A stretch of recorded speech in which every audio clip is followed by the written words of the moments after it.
Seguimos acá en Punta Arenas, casi Cazuela Arena 2013, y tenemos acá padre e hijo, sus nombres y de dónde vienen, compañeros. Víctor Manuel Matamoros Jiménez de Paraíso, Víctor Juniors. ¿Y que esta es la primera vez? ¿Cuántas veces han corrido? No, ya fue la muchas dos veces, yo sí la he corrido continuamente, y sí le digo que la carrera es muy bonita. Lo único que está muy fuerte es la entrada. La arena está muy suave, está bastante suave la arena. ¿Cómo sintieron el tema del clima, el tema del calor? Bueno, estuvo bastante caliente, principalmente cuando estábamos allá en la meta, estaba bastante hirviendo la meta ahí. ¿Qué se siente correr conmigo? Me siento muy orgulloso, sinceramente, orgulloso. Mi ejemplo a seguir. Sí. Creo que es un gran ejemplo a seguir para todos los padres y para los hijos, para que sigan corriendo y dando ese ejemplo de unidad, de paternidad. Y por último, un mensaje para todos los amigos de Ciudad Web que están viendo esta transmisión en vivo.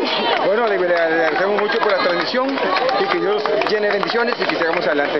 Muchas gracias, amigos, y gracias a Paraíso también, ¿verdad?